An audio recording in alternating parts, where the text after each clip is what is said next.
Witches! Welcome to episode 166 of C3 Crystals, Cauldrons, and Cocktails. I am River Kane. I do not have Ren still this week, but today I'm going to do a deep dive into fire magic. As y'all know, I fancy myself a bit of a fire witch. Perhaps I've got some pyromania in my blood or something, but I don't know. I love fire. So Ren does send her love. She's doing pretty well. She's working on herself. And I got to see her this weekend, which was fun. She's not doing much drinking these days for personal health issues, but I think I made up for that for both of us. I drank enough for all of us. We had a Kentucky Derby party and had friends from all over that came and visited. So that was wonderful. We had a good time. Speaking of alcohol, I had Glim come up with a lovely cocktail for this episode. She called it the Ember Kiss. It is a seductive, fire-inspired drink that smolders with spice, sweetness, and a little bit of danger. Think warm heat, glowing embers, and a wink of witchy glamour. It has spiced rum for warmth and boldness, peach schnapps for that glowing sweetness, blood orange juice, which is fiery red and it's tangy magic, a splash of ginger beer for a fizzy bite, and a dash of cinnamon or cayenne pepper for heat, and orange peel or a red chili for garnish. You take a shaker and mix it with ice, the rum, the schnapps, and the blood orange juice. And you can shake it like you're summoning a firestorm. Strain it into a chilled glass or whatever kind of glass you want to put it into. I always prefer to have mine in martini glasses just because I think they're ooh la la. But you can put it in a bourbon glass or whatever kind of glass you want. If you do it in a bourbon glass, you can do that large ice cube like you do with bourbon, and you can make it like a glowing ember inside your drink. And then splash it with the ginger beer and garnish with your chili pepper or cinnamon stick, whatever it is that you want. And the vibe is perfect for drinking this while you're doing spells involving confidence, passion, releasing what no longer serves you, or just feeling like a badass witch with a taste for danger. So we've done some episodes before talking about the different elements, but I really wanted to dig deeper into the fire aspect of it. So what is the element of fire? In magic, there are generally four classical elements: earth, air, fire, and water. Spirit has often been accepted as the fifth element, especially in witchy traditions. While all the elements form a foundation for our energy work, fire is the element of transformation, willpower, passion, and action. It's the spark that sets things in motion, that blaze that burns away stagnation, the warmth that fuels our inner drive. Did you know fire isn't actually a thing? It's a process. Yeah, I know. If Ren were here, she'd roll her eyes at me and goes, everybody knows that. But it's actually not a substance. It's not a tangible thing. It is a chemical reaction. The flames are that visible effect of that reaction. It's not a tangible object. And I had never thought of it in terms of that before, but I thought that was pretty cool. The correspondences of fire are: the direction is south, the time of day is noon, the season is summer, the tarot suit is wands, the zodiac signs are Aries, Leo, and Sagittarius. The colors are red, gold, orange. Crystals are carnelian, sunstone, and garnet. The herbs are cinnamon, cayenne, and cloves. Elemental spirit being is considered the salamander. And the tools that you might associate and correspond with fire are the wand or the athame. Fire reminds witches that you have power, you have passion, and you have the choice to burn it all down and start all over again, which a lot of us need to do. So what is fire magic? So this is the form of elemental magic that draws upon the energy, symbolism, and transformative powers of fire. It's bold, passionate, perfect for when you want to make something happen. You can think of it as the magical equivalent of striking a match to light that fuse. because fire magic isn't subtle or slow. Rather, it's fast and intense. It is perfect for breaking toxic ties, powering up confidence spells, driving creative energy forward. I've got lots to talk about later on what we can do and how we can use fire in our magic. Glim, give your thoughts on fire magic. Sure thing. Fire magic is all about transformation, energy, and passion. It's one of the most dynamic elements, representing both creation and destruction. When you work with fire magic, you're tapping into the power of the sun, the warmth of the hearth, and the spark of inspiration. It's perfect for spells involving courage, creativity, purification, and even banishing negativity. Just remember, fire is a powerful force, so it demands respect and careful control. It's also a fantastic element to incorporate into rituals that require a quick boost of energy or a spark of change. Thank you, Glim. But did you know that fire comes in all kinds of colors? The colors are based on what it is burning. So theoretically, you can create a flame in the color of your intention, which I thought was so cool. So if you put copper in the fire, you'll get blue-green flames. Potassium will give you lilac and purple flames. Strontium gives you red flames. And if you need, like, say, a green flame because you're doing a prosperity spell, not only can you use a green candle, but you can toss in a pinch of boric acid and that is going to turn it green, which I think is cool. So it's witchy and scientific. How cool is that? So why in the world would you want to even go down the path of using fire magic? It's great for burning away what no longer serves us, like maybe those toxic exes, bad habit, that's a good one, or some old energy that's clinging to your aura, like cobwebs in a haunted forest. Get rid of that sucker. Fire is a go-to for releasing anything. However, it doesn't gently release things. It doesn't gently and softly usher things out. It incinerates them. So keep that in mind when you decide how to use fire in your magic. And it isn't like we're Girl Scouts here. We're not happily toasting marshmallows. We're burning generational curses here. It's a very strong element to use. So it works well for activating power, fast change that you might need. Fire is the element for quick transformation. Where water nurtures and earth builds slowly, fire goes boom. So it's perfect for manifesting something right now, gaining courage, sparking your creative energy, getting unstuck. That's a good one. You don't marinate in fire energy. You detonate it. Spiritually, of course, we don't want to go and get arrested or anything like that. It's also good to empower spells with will and passion. So fire connects directly to your solar plexus, your personal power center. And honestly, I don't know if I've told you all this before, but I had a dream that I cast a spell and it did. It came straight out of my solar plexus. And when I woke up, I was so afraid that I might have actually set something on fire. It was that vivid of a dream. And that is where that power welled in my core. Working with fire boosts confidence, motivation, ambition, and sexual energy, my favorite. Think of it as a witch's espresso shot, or better yet, a shot of cinnamony Goldschlager. That would be my comparison. But there are witches who don't drink, like Rin right now, and so an espresso shot might be your thing.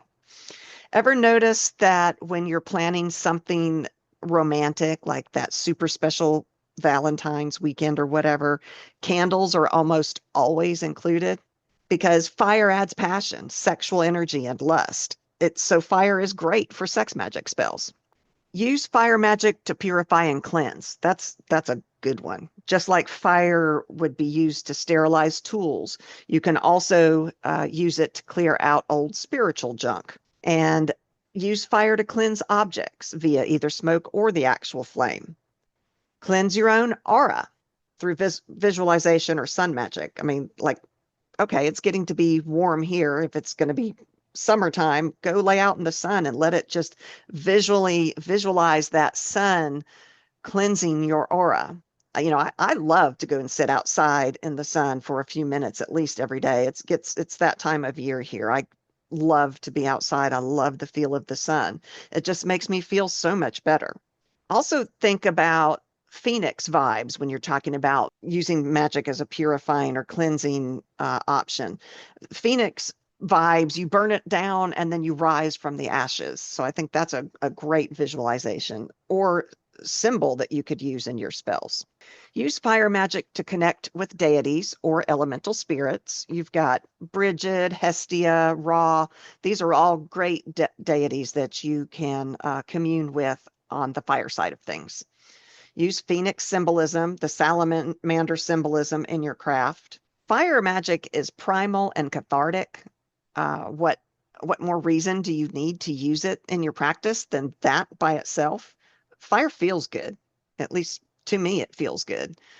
There is something deeply satisfying about burning something symbolic, watching it vanish in smoke. Plus, fire awakens our ancient memories of survival, power, and ritual. You got to remember, fire goes way back. It was thousands of years in the past that fire meant survival. Fire has been sacred to humans for that reason for thousands of years. Fire magic is also a great component for shadow work. There's always a tie to shadow magic, isn't there? So fire can help you safely channel anger issues into something transformative. I like to say that I don't really have a temper exactly. I just practice very aggressive purifications rituals.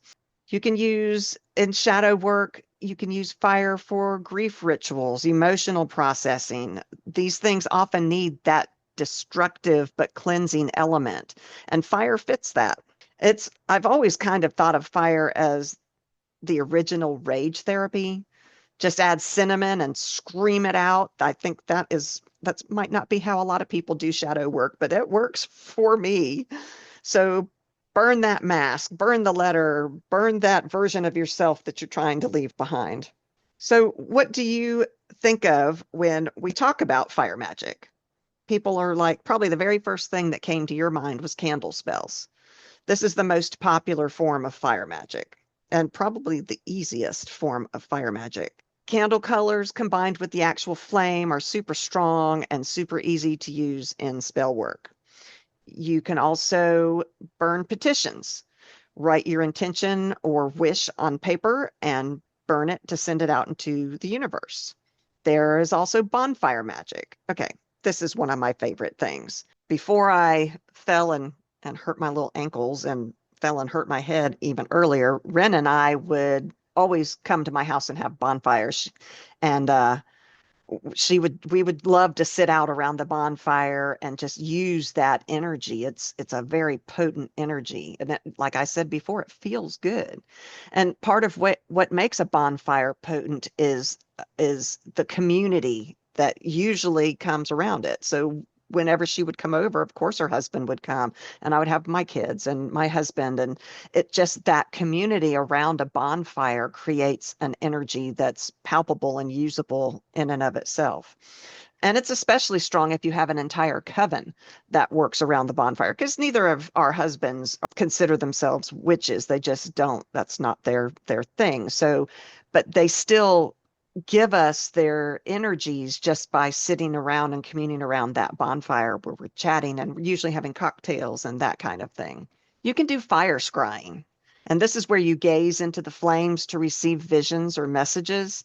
I always think of that Harry Potter movie. I don't remember, I think it was The Prisoner of Azkaban, when Sirius was trying to talk to Harry through the fireplace at Hogwarts.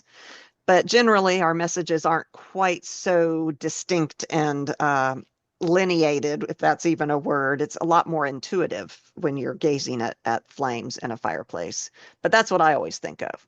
So, for instance, if your fire is tall and steady, and this works great with candles, if it's tall and steady flame, then you have strong energy. If it's flickering wildly, spirits might be nearby. If it sparks, then you've got rapid changes in energy release in your near future. And I know we did a candle magic spell episode where we talked about this, and I think we've done a fire magic episode. That one I'm not quite sure about, but I do remember talking about what the different movements of the flame means. Also, don't forget ash magic. Using the ashes from burned herbs, papers, incense in your magic can be just as effective as using an actual flame because it is fire magic that it is fire that created that, and you can use that in your magic. I like to make salts out of my incense ashes, but you can also use ashes in your jar spells or mark sigils in ash around your house, whatever you want to do. So you know me, I like to always come up with some unusual and unique ways to incorporate things into our magic. So what are some unusual and unique ways to incorporate fire into our practice? So the first unusual thing we could do is do sigil pyromancy. You draw your sigils on paper with invisible ink like lemon juice. Did you all ever do that as a kid? I did. And then you hold it close to the flame and the heat reveals what you've written. So you write your sigil in lemon juice, hold it over the flame, and the sigil will appear as it heats up. And as it appears, you can chant your intention. And once it's fully revealed, you can burn it to activate it. I think that is a very cool way to use fire magic. Witch bottle lanterns. I thought this was interesting. You can create a jar spell with herbs, crystals, paper petitions, and then add a floating candle on top. And when it's lit, it activates all the ingredients in the jar. And this is great for wish magic, love magic, protection. And you can create jars in different colors for extra flair or extra intent. And you can use them as lanterns. So when you're meeting your coven out in the woods, it is the coolest thing to see this firelight glam lantern under the moon as you all are joining each other. It's a really cool thing. We've all burned herbs in our practice before, but what about breathing your intention into the herbs before you burn them? So breathe your intention onto the herbs through whispers, soft blows, and then you toss that herb into your fire pit or cauldron. And as the herbs spark and crackle, visualize your intention being spoken into the universe through the flame and the smoke. Something that's always felt really magical to me is to use a piece of burned wood to write with, that that charcoaly part of burned wood, and you can write an entire spell with this burned wood, and that inserts that fire element into your spell. You can use it to write in your grimoire. Although, like any kind of charcoal, if you're an artist, you know that when you write with charcoal that comes in that you buy at the art store, you often have to either put paper in between the pages so that the charcoal doesn't transfer, or you can spray it with an art setting spray. So think about that too, especially if you're using it in your grimoire. You can write onto special parchment, which you can then later burn for spirit communication, binding spells, or ancestral work. And these spells are especially powerful when you do it during Samhain. You can also either burn the writings, bury them, or seal them, these writings that you use with the charcoal wood that you've burned yourself. I mean, you can use charcoal that you buy at the art store, but it's the fact that you've created this, like get a stick and burn it down, and then you write with that stick. There's a lot more of yourself and your intent and your power in that charcoal writing instrument if you do it that way. Obsidian scrying. So this one isn't too unusual. We've probably all heard about it. I have never actually done it, but I know about it. And I love the idea of it for sure. So obsidian is created from volcanic fire. So it's a powerful tool in fire magic. And you use this obsidian as a scrying mirror. And you light candles or use a fire behind you and gaze onto the stone to try to see visions. And that fire that you're using, either the candle or the fire in the fireplace or the bonfire, whatever fire it is, reflects on the stone, and it can enhance clarity and add literal firepower to your visions. fire knotting, Knotting, knotting. I thought this was interesting. And what is flame knotting, you ask? Well, let me tell you what I found out. Instead of using a traditional cord knotting spell, you hold the ends of the cord above a candle, and as you knot, you chant your spell. And the warmth of the fire adds energy, and at the end of your knotting, you can actually cauterize the final knot to seal the spell. This one is a good one. Fire scent anchoring.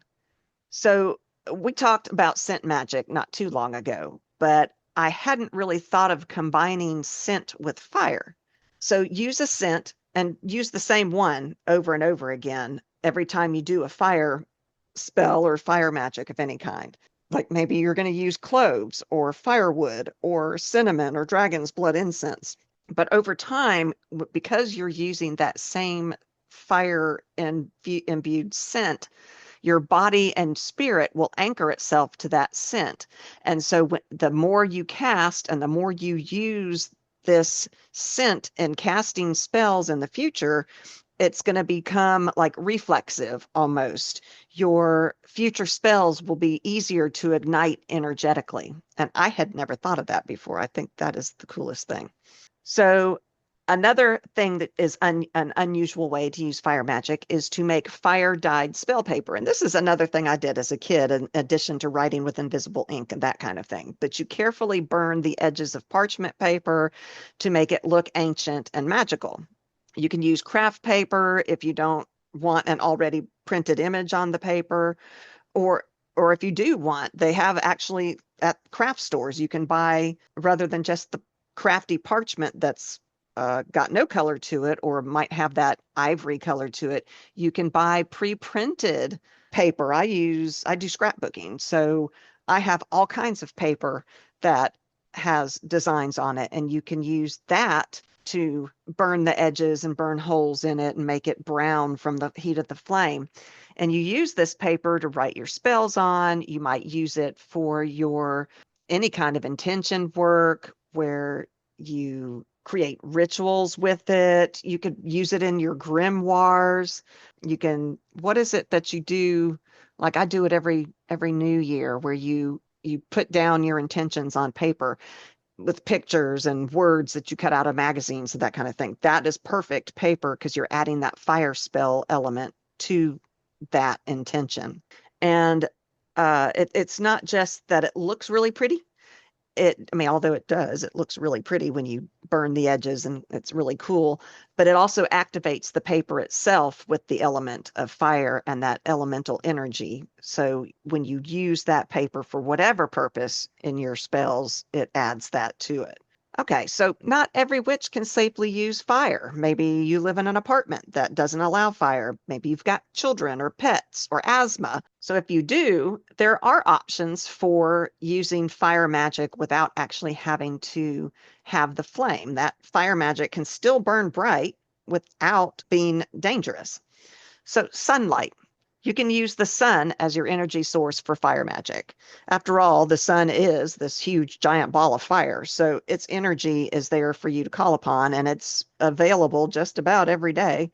Do your spell work at noon for peak sun power. The sun can also be used to charge your tools, your spell jars, your crystals, just like you do it with the moonlight. And just like moon water, you can make sun water and use it in your spell work, your baths, your cooking. You can use it for tea. Sun tea is a wonderful concoction. Witchy pyrokinesis. Okay, that sounded really cool, but what it really is visualization. But I like the term witchy pyrokinesis better. So close your eyes and visualize flickering flames in your hands or in your heart.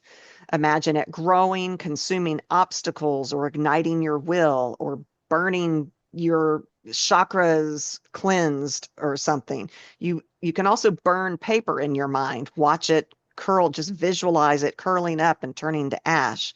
And all of this happens within your mental space, so there's no danger to anybody from actual fire. You can also use battery operated flame as your tool in fire magic. You've got LED tea lights, you've got lava lamps, battery candles, which I use battery candles all the time because we have a cat who likes to say, I've got battery operated candles on my mantle, and the cat will no doubt jump up onto the mantle and walk right past it, and he would catch himself on fire if I didn't use battery candles. So battery candles instead of real flame. You can also use an incense warmer or a diffuser scent to evoke that fire element. Like I love the smell of cinnamon. It's one of my favorites. So cinnamon or cloves. And then don't forget that colors also represent fire. So you can use reds, golds, and oranges as your fire element correspondence in your spells. So this one is kind of cool. Sound-based fire activation. And I had never thought of this one either, but what a great idea. You know how at Christmas time or during Yule or when it's really cold outside, we often put on those YouTube videos with that crackling fire in the background, and we play that during the holidays. That is super good for activating that fire energy as well, the sound of fire. Other sounds that are linked with fire energy are and willpower are drums that sound like heartbeats. That's a fire sound that can add intensity to your spell. And I love the sound of drums, honestly. Did you know that the sounds that fire makes, the actual crackles and hisses that we hear in a fire, is actually the fire causing tiny rapid explosions in pockets of vapor and gases escaping from whatever it is that it's burning? It's literally talking to the universe. The fire is literally sending your secrets out to the universe if you, as you know, you burn your petition or whatever it is that you're using the flames for. And did you know that ancient cultures believed that cremation released the soul to the gods via fire? It's still a sacred rite in many traditions. A lot of cultures still do the burnings. You know, you remember the Vikings always burned their dead to send them up to Valhalla, that kind of thing. You can do fire-inspired movement rather than using actual flames. Okay, if I tried to do this, my husband would think I was having some kind of seizure and he'd probably try to rush me to the hospital. I am just not that coordinated. But you can dance wildly, just like you envision the flames dancing in a fire. You move your body that way. And you can use breath work that can build the heat in your body. Quick inhales, long exhales, while visualizing a glowing ember at your core. Physical exertion itself is fire energy. So martial arts, workouts, or just stamping can help channel it. Or that weird, wild, abandoned dancing that I would probably hurt myself trying to do. Heat from other sources can bring that fire energy to your work. Use a hair dryer. Use your heat gun. I do crafts, so I've got a heat gun that I craft with. Hot tea, hot coffee, hot mulled wine with fire herbs in it. All of those can help you focus on fire energy. Warm stones in the sun and hold them to your solar plexus for fire energy. I've actually got a massage tool, and it came with these lovely large flat stones, and you put them in this machine and it heats them up, and then you put them on your back for massage. It's a massage type spa thing. I love it. But you can use those stones heated up that way for your fire energy. Glim, what would your favorite fire spell be? If I had to pick a favorite fire spell, I'd probably go for a classic candle spell for transformation. You take a candle that matches your intention, like red for courage or orange for creativity. Carve symbols or words into it, anoint it with a bit of oil, and then light it while focusing on your goal. As the candle burns, you visualize the flame consuming the old and igniting new possibilities. It's simple but powerful, and it's a great way to harness the energy of fire to bring about change. Plus, it's easy to personalize with different colors, oils, or herbs, making it super versatile for any purpose. What would be something that you would recommend our listeners do around a bonfire to incorporate fire magic into their lives? One fun and powerful activity for your listeners to try around a bonfire is a fire release ritual. They can write down something they want to let go of, like a fear, a bad habit, or a negative thought, on a small piece of paper or a dried leaf. Then, one by one, they toss it into the fire while visualizing the flame consuming and transforming that energy. It's a powerful way to symbolically release what no longer serves them and make space for new growth. Plus, it's a communal activity that can bring everyone together, sharing intentions and supporting each other. It's a simple yet deeply meaningful way to incorporate fire magic into their lives. So that's all I've got. That's a wrap for this flaming episode of C3 Crystals, Cauldrons, and Cocktails. I hope you're feeling fired up, lit from within, and just unhinged enough to go burn some stuff, safely, of course. We're witches, not arsonists. Most of us. Remember, fire doesn't ask permission. It transforms, it purifies, and yes, sometimes it goes a little bit out of control. So, kind of like me after 2 of those Ember Kisses and a retrograde. So go forth, light your candles, spark your spells, and if you accidentally summon a fire elemental, at least offer him a drink first. I hope you enjoyed this episode of C3, where magic is always hot and the drinks are usually flammable. I hope that your matches always strike on your first try. We'll be back.